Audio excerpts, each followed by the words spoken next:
Okay, so for chapter 9, we'll be talking about parenting school age children. The school age children within this middle childhood, it begins between the ages of 6 to 12. And during this time, this is when a lot of children are entering puberty.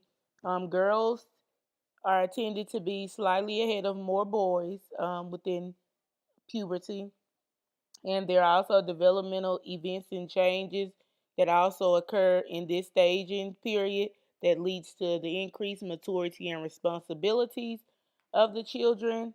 Parents also hold higher expectations for children in this stage, and parents and children must work with the school system to assure a successful school year and successful academic experiences with the school as well in this time frame period with their middle childhood as well. The developmental landmarks of middle childhood.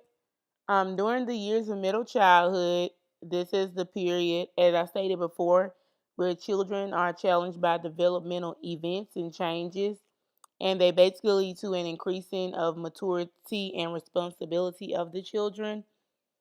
Although this middle childhood period is challenging, the children in the middle childhood are expected to achieve additional developmental tasks during this period. The events of early childhood, they lay the foundation for developmental tasks and milestones addressed during middle childhood. Now, when it comes to schools and the academic process, both the parents and the school system expect children to acquire an attitude of duty and accomplishment as a result of the experiences that they have had in middle childhood. Now, these attitudes are explained in the layout of the bullet points in the PowerPoint, and these are attitudes that may be described in several ways. Parents expect their children to acquire an attitude of duty and accomplishment, as well as acquiring a positive attitude toward doing their work and their routine, and just developing a positive work ethic, mastering skills that our culture expects children in this age range to basically master and learn group politics through group and individual activities with peers, and also to acquire the ability to take responsibility in actions as well. Now, when children do enter into the school environment, it signals changes and adjustments for the child, the parents, and for the family. So it's an adjustment for everyone within this time frame and period when they enter in the school environment. Now, the next few slides that are coming up, they basically are described on page 198 and focus on 9.1, and they basically just discuss the type of developmental characteristics in school age children. The general characteristics are becoming independent, um, being sensitive to criticism, enjoying privacy, and becomes increasingly critical of adults and becoming more peer oriented. That's the general part. Now, for the physical and motor part, they like participate in group activities and games. Gender differences are observed in physical skills. They have well established hand eye coordination, high energy level, appearance of permanent teeth, and change in body configuration. In the social and the mental stages, they prefer activities with same sex peers, um, enjoys light competition. They're curious about the world, develop relationships, friendships, and relationships with children, improves with regard to group participation, construct self concept based on social comparisons, develop reading and calculation skills, changes from intuitive to concrete thought processes. Now, for the interest part, they enjoy collections, silly jokes, video games, computer games, any type of activities. They like stories, movies, biographies, creative activities, making things. They display talents and abilities, and they enjoy sports, including organized and team sports as well. Okay, developmental goals in middle childhood. Goals are to be reached in middle childhood. Now, within this section, new accomplishments and abilities emerge during the middle childhood phase, and parents learn that they need to become psychological rather than physical helpers for their school age children. Within this section, during the early childhood, parents begin training in regards to increase the self control and self regulation of students. This also leads to co-regulation as a predominant parenting style, and it basically increases psychological methods for children to increase higher levels of self-control. Now, within this time period, it's reassuring children, helping them on recovering social blunders, giving positive reinforcement for efforts to learn new skills that are all helpful. Also, within this time frame, there are three um, different ways parents of school age children can expect them to reach these type of goals by refining their social skills, exhibiting an increased ability to cooperate with adults and other children, increase the sophistication of information processing skills as reflected in their schoolwork, and assume assignments without adult supervision and complete them according to their standards set by adults. Okay, the next thing is parenting school age children.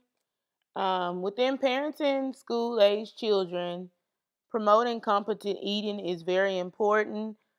Food intake should ideally be internally regulated in response of true hunger.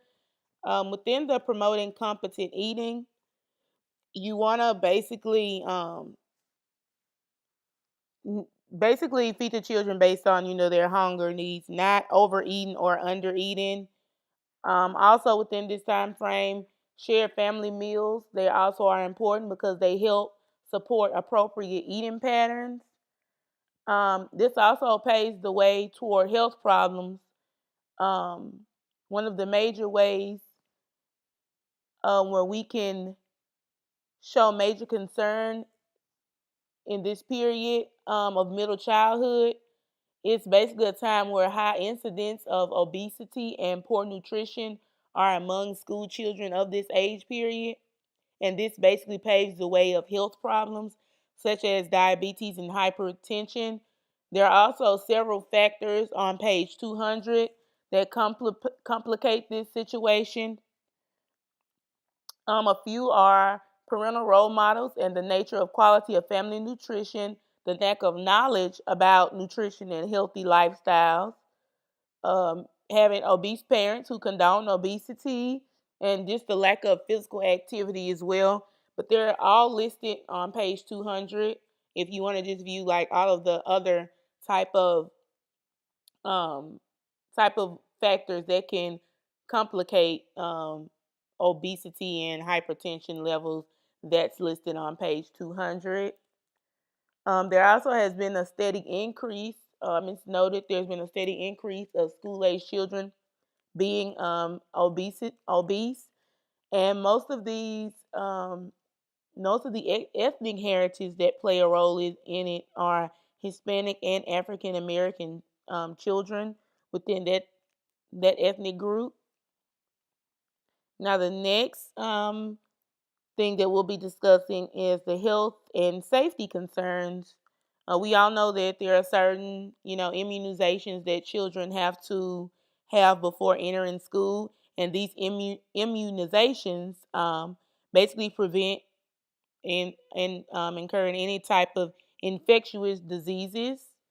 Dental and orthodontic care is also important because this is the time frame where children are beginning to receive their permanent teeth at the beginning stage of this period. So it's important to take care of, the teeth and teach children general hygiene and how to prevent cavities in this time framing period of middle childhood. The next thing is vision. Parents should make sure that children are not overexposed to computers and televisions because that basically does damage, their vision. Outside light can basically tenfold that of indoor lighting conditions. And also, the prevalence of myopia has increased steadily in young children. Children basically on their vision, they should just get good lifestyle practices, not spending too much time near vision and exposure to outdoor and daylight activities, in which children can exercise and use their distance vision, all to have basically a healthier vision outcomes. Um, Accident and injuries was another topic here. Um, we also know that accidental injuries involving vehicles and bicycles are the leading cause of children at this age, time, and period. It's very important for parents to provide supervision and provide safety to children here as far as wearing helmets, making sure children are playing in very safe areas, and just making sure everything is designated and stable inside of the home and outside of the home to help secure children. Okay, meeting the needs of school age children is very important here. This is when structure should be combined with nurture in this time frame. Um, Parenting styles are also adapted and changing within this section to establish a more secure relationship with the children. Psychological guidance consists primarily of reassuring children and helping them rebound and providing positive reinforcement for their efforts in acquiring new skills. So this is a time frame and boundary where parents, have to basically, as stated here, an example, encouraging the expression of feelings and responding respectfully to children in this time frame. Now here, also as well, it also means to allow the children to gain freedom to make decisions as well as setting, safety limits with them as well. So it's basically just letting those children know that you are here to nurture them, but there are rules that, come along with it as well. So letting children make their own decisions, but just letting them know that boundary that is in place as well within this time framing and period. Okay, also the next is promoting peer relations. Now, during the middle age time period, children experience one of the first and most important subcultures, which is the peer group. Um, the peer group basically is formed with neighborhood children, or children who they are grouped with in elementary school. Children learn a number of social things and social lessons that take place within the groupings. Like other social systems, these peer groups have their own rules and communication styles, and a few are listed on page 203.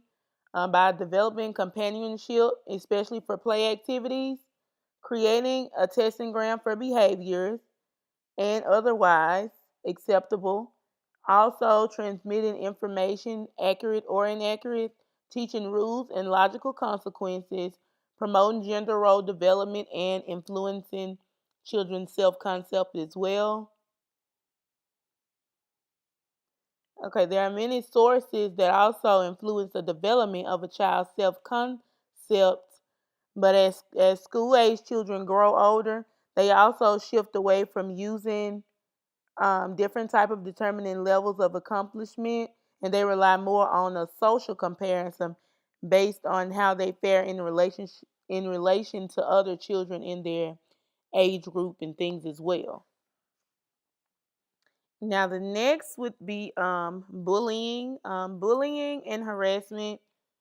This is a age group in middle childhood where that does it does happen a lot, in that section. Bullying is basically examined in the United States is as one of the recent instances where a lot of violence and killings have been prompted, where they're seeing a lot of children in this time frame that are basically being bullied. Um, as listed on page 204, there are just a few different ways that teachers and administrators and school systems and communities have basically viewed several themes that have been, viewed repeatedly that can lead to that can lead to bullying.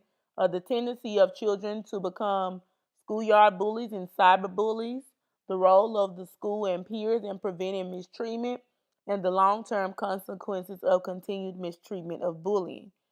Now, almost all children at some time in port, we all have experienced some time of bullying, rather if it's teasing, if it's teasing just jokingly every day, if it's fighting, if it's physical, or all types of ways like that. Someone has always had some type of in some type of bullying that we've all experienced as well within this time period. It's also said that children who tend to bully may be abused by parents, and also they may watch more, you know, television that has more violence in it. They also have a little remorse for their abusive actions, and they frequently basically lie to get around the punishments. So bullying is basically occurred by majority of the children that have those type of characteristics. Um, Schools can be bully proofed, whereby they can teach. A lot of schools, they do have ways where they can teach children how to defend themselves. Other children can assist their peers in, not being bullied as well. So this does assist in having bully proof schools. Now, cyberbullying, that's the next thing. Cyberbullying is basically when children spread rumors and remarks on social media. And this phase is where a lot of bullying occurs during cyberbullying. Peer group empathy training has been shown to have a positive effect on reducing bullying. So they have a lot of different peer groups, empathy training that stops a lot of cyberbullying and thing. But cyberbullying is also another thing that goes on. Okay, now next is promoting cognitive skills. Promoting cognitive skills was something that the psychologist Jean Piaget referred to as cognitive development during middle childhood, and it's considered known as concrete operations. Now, in this time and period, they begin to understand the functioning of systems in which they participate by learning that their operations produce certain results. Also, in this time and period, um, there are a few different ways that are listed that are characteristics and are typical of concrete operational thought, and they're listed on page 205. You have classification, which improves as children becomes increasingly adept at employing a mental skill known as decent- decentering, grasping the concept of reversibility that allows a child to understand operations such as addition and subtraction. Conservation, which is basically when problems become better understood during this period. Um, Seriation, which is an extension of classification problems where school age children become able to see to scale objects. And also understanding time, and it's also important in our cultural and also has a bearing on a daily behavior. So these are all the things that basically go along with promoting cognitive skills in this period. One major limitation is known as a all or nothing black and white thinking, and it's called cognitive conceit. This is in regards to when problems in reasoning occur with a school age child, they may reach a conclusion that there is only one right answer to a problem or situation.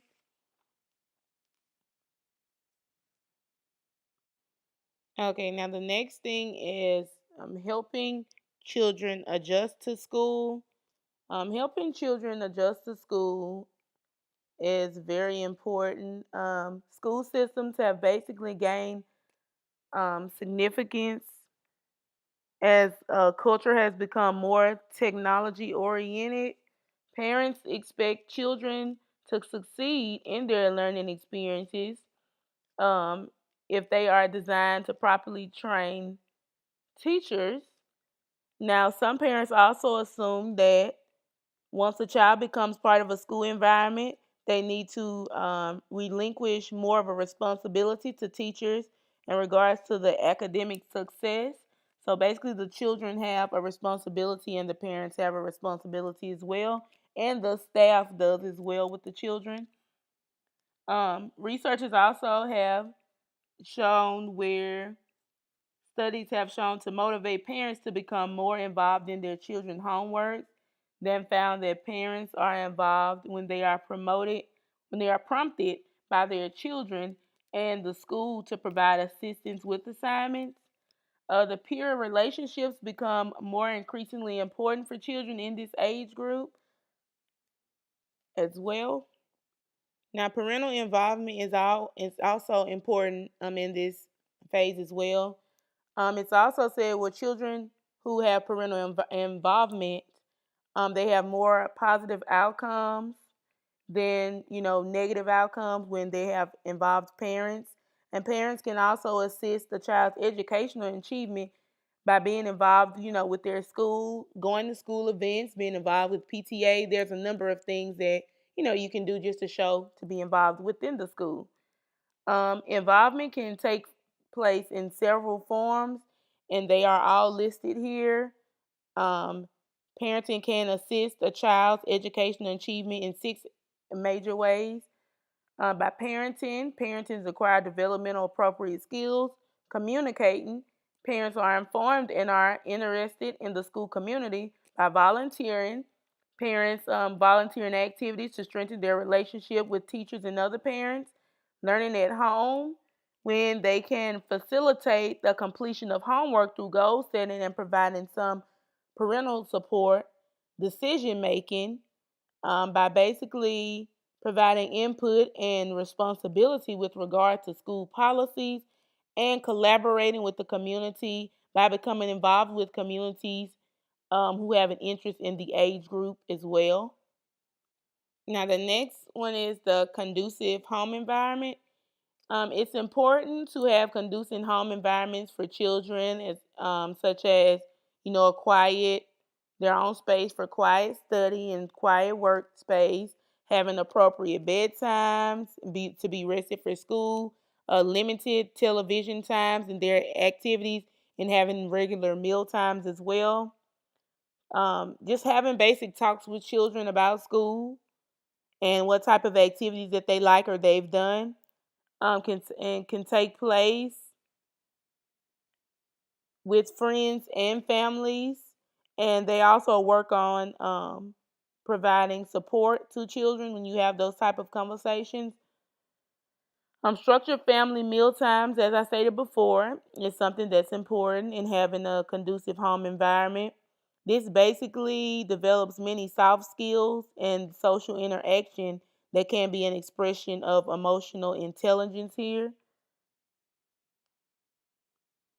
Okay, teaching children about sexuality.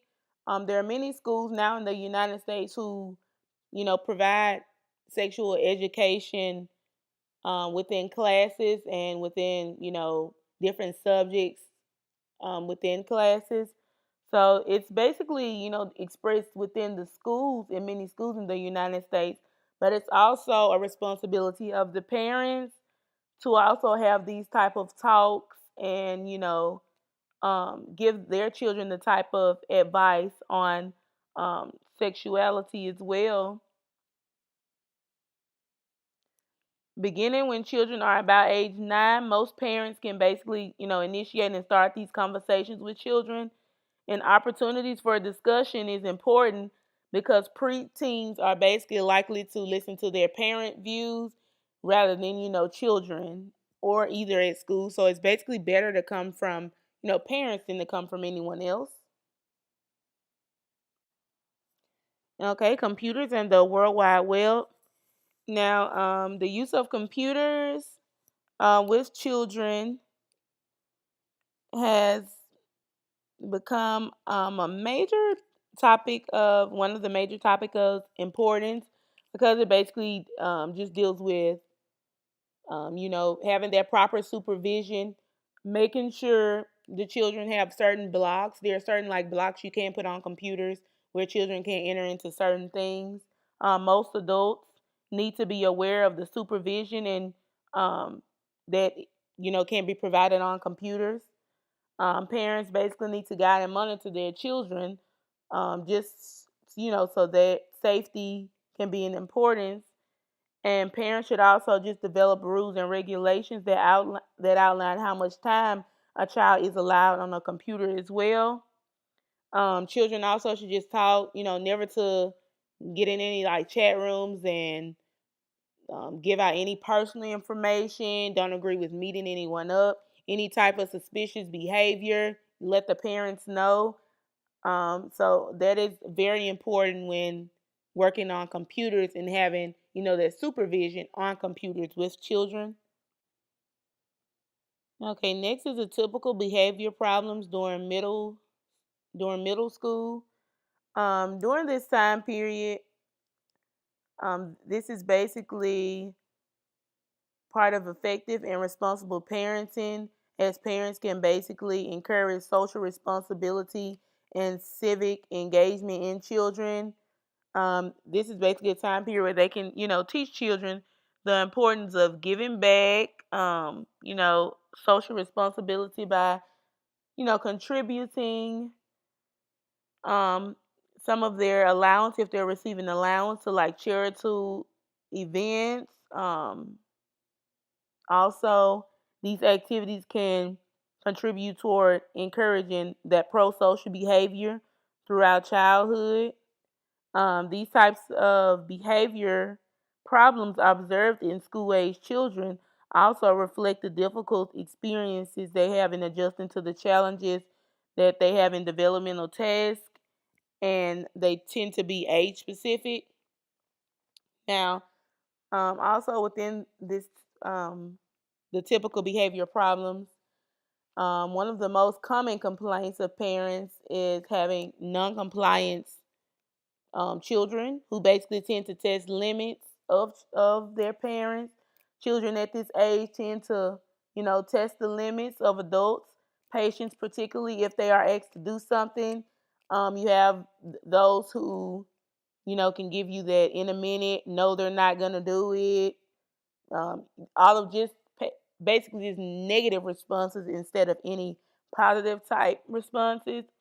Some of the most prescribed methods for prompting children's compliance involve the use of behavior modification.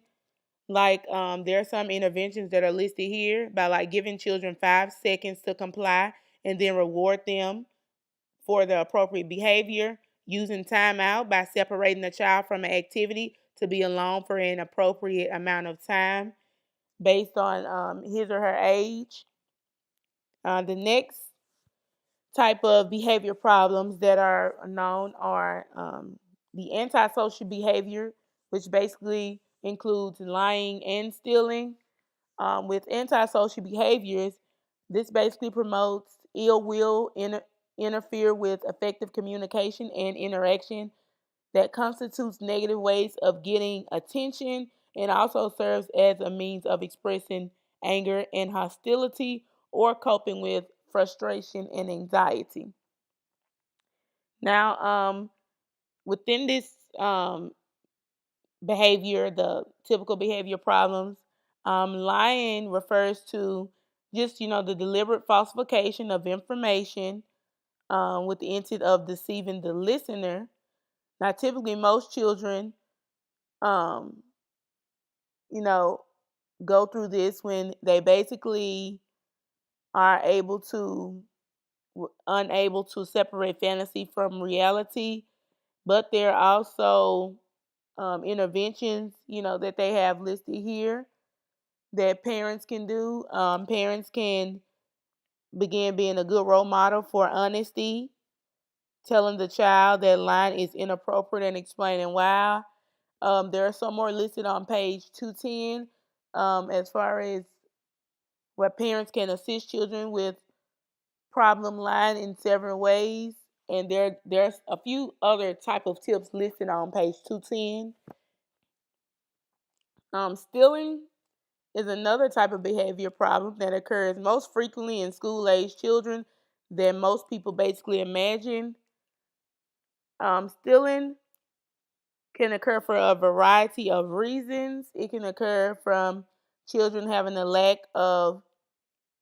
they may lack with regard to personal property rights. They may be trying to bribe friends to avoid being teased or to gain their approval. Stealing may be a means of coping with feelings. The children may steal because they can't resist temptation of something that they want very much. So these are just a few ways that why stealing may occur. The problem of basically handling stealing is basically by informing the children that this behavior is unacceptable in the first stage to assisting children to not steal and stopping from stealing. Okay, the next topic is the maternal employment and child rearing. During the maternal and employment child rearing phase, many women, go back and enter the workforce when their children reach a certain age within the school age children. Now, this basically has an effect on adults because many women here are considered as, as the role, as considered as the role as a provider for family systems. And within this frame, it also does affect children. It also affects children, and the entry of the oldest child in the school system initiates employment for a significant number of women. So a lot of women do go back to work when their children reach a certain age. Married women do tend to increase their positivity, self-esteem, positive confidence, and economic security while they're employed, leading to role enhancement. Role enhancement basically doesn't affect the entire family, which means accommodations are made all over the family for everyone. The greatest degree of adjustment in family systems to a woman employment occurs in relation to who does what and when. So a lot of different roles do change in that period, in the time frame. It's also considered a role strain as well when when women consider to still bear the principal maintenance and the household responsibilities, and they're continuing to work as well on outside jobs. So you know they do affect the household as well, and there are a few more factors that contribute to it on page 217. Like one is the division of family work is inequitable because male partners fail to contribute more time to household or childcare when women are employed. So there are a few listed on page 217. Adults, basically, they're in a dual earner family system, are challenged to balance work demands with family responsibilities. This can also produce stress that is felt throughout the entire family system when women are, getting back into the groove of going back to work and working. Now, also with the effects on children, parents working also does affect children. Many interacting factors play contributory roles, such as the family structure, the ages of the children, and the quality of the continuity of alternative care options and socioeconomic constraints as well. Children are also thought to receive less supervision at this time period. So basically, they're basically kind of doing what they want. They basically have more freedom than people when children with stay-at-home moms. Children basically have more like TV time. They, you know, have more freedom because they're basically their parents are not basically around, so that extra structure that they should have is not available. Both the boys and girls of employed mothers seem to be more self-sufficient than any other children who have stay-at-home moms. The quality of the parenting time can be influenced by the quantity of the time available unless continuous quality alternative care is in place. So it's very important to, give the children that extra support. It is kind of hard when there are, especially if there are single mothers who are working and they're, trying to take care of the home, work outside of home, and give the children their proper care and attention as well. That is kind of a struggle there, but it is very, very important to provide the best that you can to your children so that they don't feel neglected in any way or form. Guys, that basically wraps up chapter 9. You all have a great day.